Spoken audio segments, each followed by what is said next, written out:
susunod na linggo. Mahal nating lahat at inaantay natin lahat ang kanyang paglabas at pag-uwi sa Pilipinas. Yes! Yes! Yes! Yes! Nakakauwi na sa natin. Yes!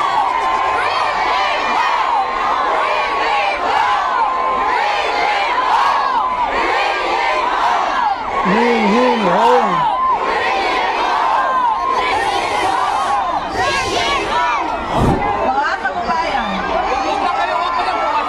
Assalamualaikum warahmatullahi wabarakatuh.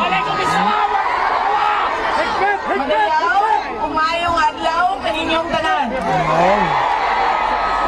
Naimbag na adlaw, kada kayo amin. Oh, napuno ka ano?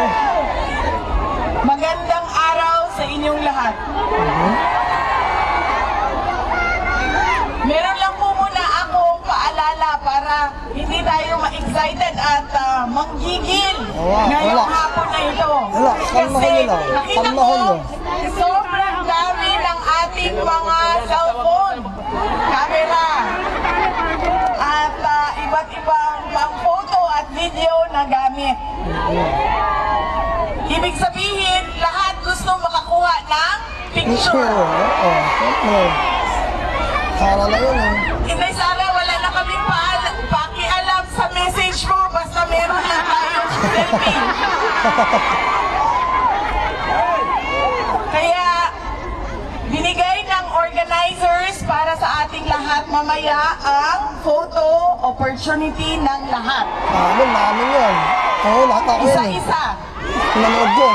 Kaya, hindi kailangan manggigil dahil habang merong nakapila para sa picture, ay gagawin natin mamaya. Wow. Mahal ko kayo. Maraming salamat sa inyong paanyaya sa akin na bumisita dito sa United Kingdom. Oo, siyempre.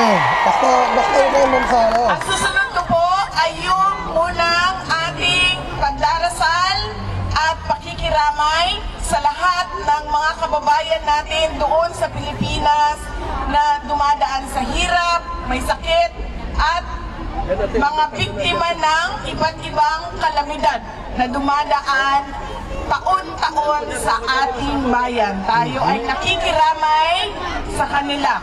At kailangan ipaabot natin ang ating moral support, kundi man financial support sa lahat ng mga biktima ng sakuna sa ating bayan.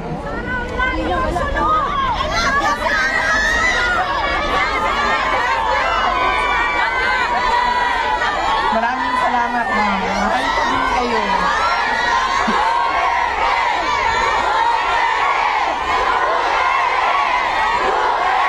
Sabi mo?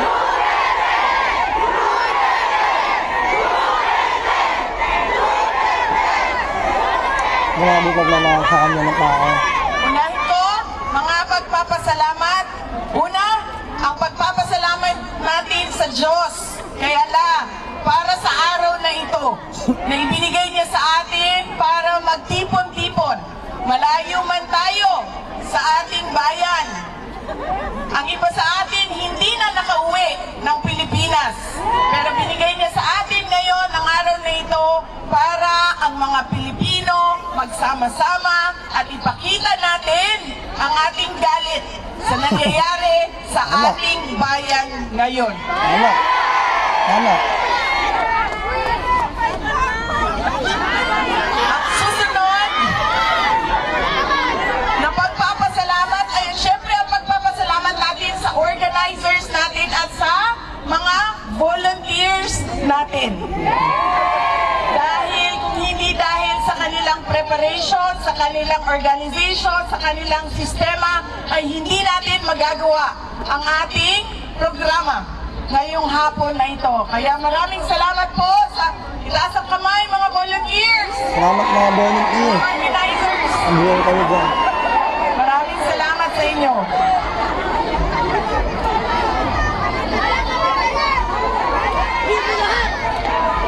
Lahat tayo, ma'am. Hindi ba yan? Puso lang yan mga boss. Lahat tayo hindi nakatanggap ng maleta. Yes! Yes! Nagpapasalamat tayo, syempre, sa local government unit ng London at sa UK government dahil pinayagan nila tayo na magtipon-tipon Salamat, ngayong UK. hapon na ito. Ang susunod na pagpapasalamat ay mula sa akin para sa inyong lahat. Marami ang nagbiyahe sa iba't iba at malalayong lugar ng United Kingdom. Maraming salamat. 4 na oras, 5 oras, 6 na oras na pagbabiyahe para lang makaabot dito ngayon.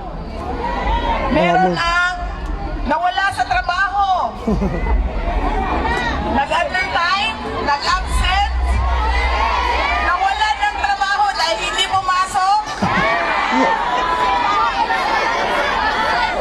hindi na natuloy ang biyahe, hindi na natuloy ang lakad dahil ibinigay ninyo ang oras ninyo para sa ating pagtitipon ngayong araw na ito. Maraming Salamat. salamat sa inyong lahat.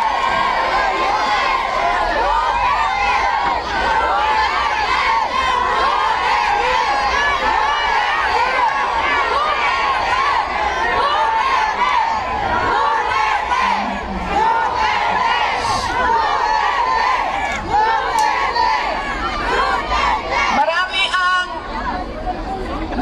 na-hurt, nasasaktan kapag sinabi na bayad sila o bayaran sila o binayaran sila para pumunta dito. Pero babayaran ko kayo mamaya ng picture.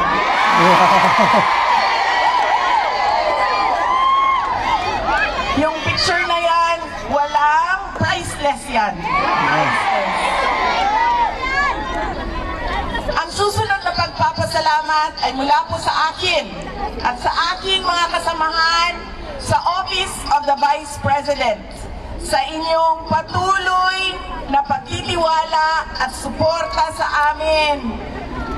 Kahit na hirap yung opisina namin at maraming batikos at paninira sa OVP. Mula sa aming lahat, maraming salamat sa inyo mga kababayan namin.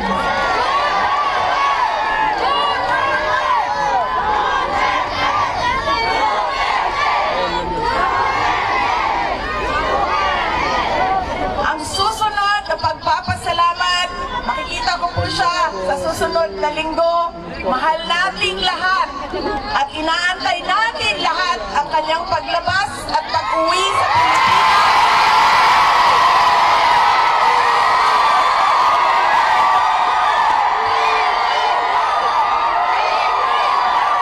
Ring, ring, home.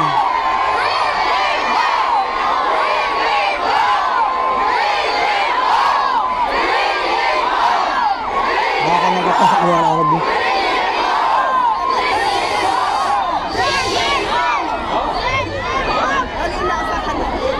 Ang kinidnap ng gobyerno sa sarili niyang bayan.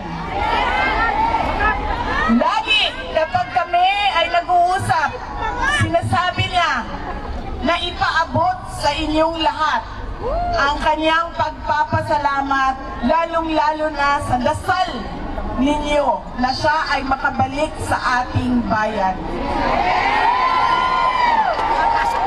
At ang kanyang pagpapasalamat sa patuloy ninyo na suporta sa kanya kahit hindi na siya Pangulo ng ating bayan. Dahil siya ang parating Pangulo ng ating mga puso. Pinapaabot niya lagi. Yes, ma'am. Hindi natin makakalimutan ang kanyang sakripisyo na ginawa para sa ating bayan. Pinapaabot niya ang pasalamat sa inyong lahat. Ang susunod na pagpapasalamat gikan sa amo ang pamilya. Ang pamilya Duterte. Dako kaayo mi ug utang nga kabubuton kaninyong tanan mga kaigsuonan namo. Sa higayon na ginahatag ninyo kanamo nga makaserbisyo sa ato ang nasod. Napakalaki ng utang na loob namin sa inyo mga kababayan sa pagkakataon na ibinibigay ninyo sa amin na makapaglingkod sa ating bayan. Alam ninyo, ang lakas ng pamilya namin hindi galing sa posisyon namin sa syudad ng Davao. Dahil sobrang dami sa ating mga Pilipino ang merong iba't ibang posisyon. Barangay Kapitan, Purok Chairman, Konsihal, mga buhaya, Governor. Sobrang dami ng merong posisyon. Hindi galing sa apelido. Dahil lahat naman tayo may pangalan, may apelido. Ang totoong lakas namin ay galing sa inyo. Nakikita ninyo ito? Ang pagtitipon natin ngayong hapon na ito, ito ang lakas ng aming pamilya. Kaya nagpapasalamat kami sa inyong lahat dahil hindi ninyo kami iniiwan. Noong hindi pa Pangulo si President Duterte, nandiyan na yung suporta ninyo. Nung naging Pangulo siya, buong-buo ang suporta ng taong bayan. At ngayon, na walang-wala yung pamilya namin, ay nandyan pa rin kayo, mga kababayan namin. Maraming salamat sa inyong lahat. Maraming salamat kaninyong tanan. There you have it, ladies and gentlemen. The 15th Vice President Ganda naman karal, ha? of the Philippines. Ngayon, uuwi na si Mayor Arvin. Malapit na yan. Hindi man next week, basta uuwi sa ngayong taon. Yan, maraming salamat mga boss. Sana patuloy pa rin natin silang pagkaharasan. Kasi alam naman natin na ang pamilya naman nila may malasakit sa taong bayan. Alam niyo yan. Kaya huwag kayong magkasawa. Maabot na natin to. Okay? At pag naupo uli ang mga Duterte, huwag na natin pakakawalan para umunlad na tayo. Ubusin lahat ng kriminal, lahat ng mga glagloyog, lahat ng mga korupsyon. Tapusin yan. Pag natapos yan, glagloyog ko na tayo. Kailangan kasi, ang pag-unlad kasi ng isang bansa, kailangan walang nakaharang. Glagloyog ko na. Diba? Ako sinusuport ako sila habang kaya ko. Hanggang nabubuhay tayo, Duterte lang tayo. Alright? Maraming salamat mga boss. Nakakalabas na si Mayor Arvin. Alright! Laban!